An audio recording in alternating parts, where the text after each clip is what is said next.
तोते का पैगाम। प्यारे बच्चों, बहुत अरसा पहले की बात है। मुल्क ईरान के एक सौदागर के पास बहुत ही खूबसूरत तोता था। सौदागर ये तोता हिंदुस्तान के जंगल से पकड़ कर लाया था।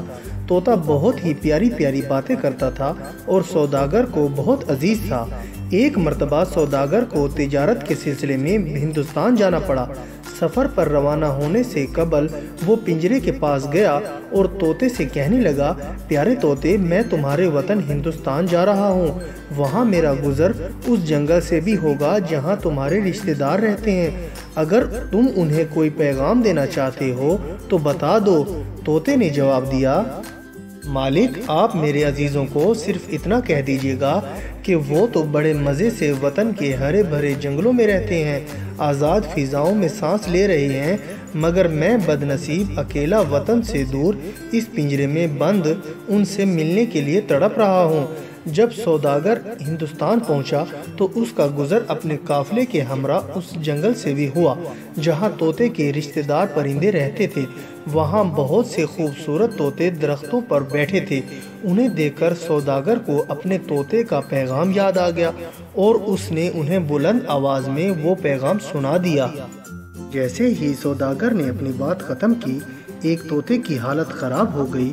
वो बुरी तरह थरथराने लगा और आनन फानन दरख्त की शाख से ज़मीन पर गिरकर दम तोड़ गया। ये देखकर सौदागर को बहुत अफसोस हुआ। उसने सोचा कि शायद ये मेरे तोते का करीबी रिश्तेदार था जो उसका दर्दनाक पैगाम सुनते ही चल बसा। जब सौदागर वतन वापस पहुंचा तो उसने अपने तोते को उसके रिश्तेदार की मौत का हाल बयान किया। सौदागर की बात सुनते ही तोते ने झुरझुरी ली और अपने पिंजरे के फर्श पर गिर कर तड़पने लगा। देखते ही देखते उसकी आंखें भी पतरा गईं और जिस्म बेजान हो गया। अपने प्यारे तोते की मौत पर सौदागर बहुत गमज़दा हुआ और उसने खूब आंसू बहाए। फिर उसने मुर्दा तोते को पिंजरे से निकाल कर फेंक दिया। जैसे ही सौदागर ने मुर्दा तोते को बाहर फेंका, उसमें जान आ गई और वो उड़कर करीबी दरख्त की शाख पर जा बैठा। ये मंजर देखकर सौदागर बहुत हैरान हुआ।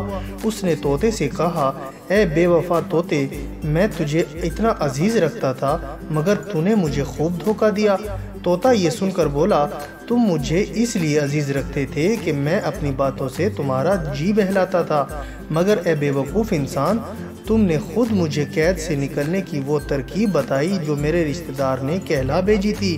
फिर जब मैंने इस तरकीब पर अमल किया और उसकी तरह मुर्दा बन गया तो तुमने मुझे अपने हाथों से आज़ाद कर दिया।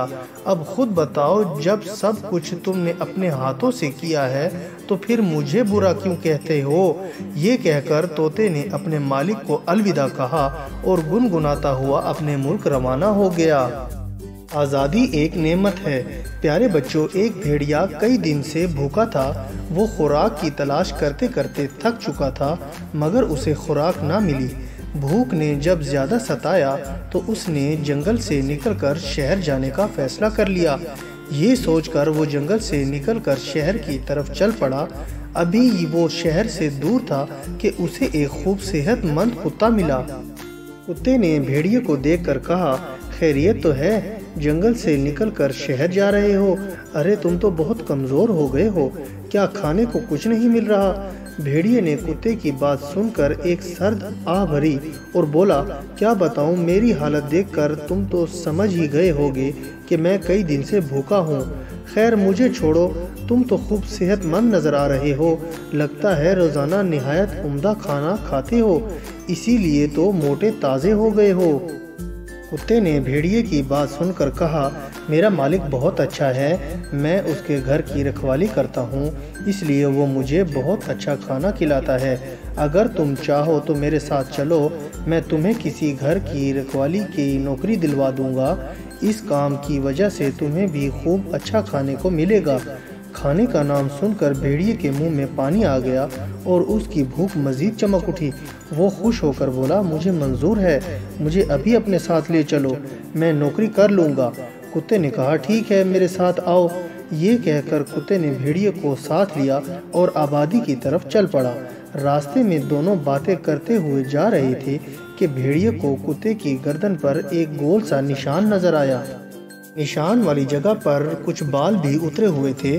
उसने कुत्ते से पूछा, तुम्हारी गर्दन पर ये निशान क्यों है और बाल भी उतरे हुए हैं? कुत्ते ने कहा, ये निशान उस पट्टे का है जो मेरा मालिक मेरे गले में डाल देता है। यूं मैं दिन भर जंजीर से बंधा रहता हूँ, फिर जब रात होती है तो मेरा मालिक मुझे आज़ाद कर देता है।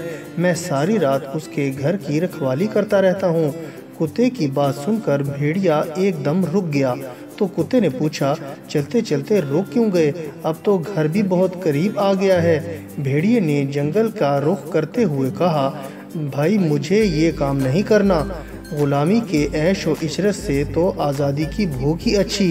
ये कहकर भेड़िया जंगल की तरफ भाग पड़ा। और बच्चों, मैं उम्मीद करता हूँ कि आपको मेरी ये कहानी पसंद आई होगी और आप इसको लाइक, शेयर और कमेंट्स भी करेंगे। और सबसे ज़रूरी बात यह है कि आप मेरे इस चैनल को सब्सक्राइब करना ना भूलिएगा। इससे आपको मेरी नई नई कहानियों का भी पता चलता रहेगा। और अब मैं इजाज़त चाहता हूँ। अपना बहुत बहुत ख्याल रखिएगा। अल्लाह हाफिज़।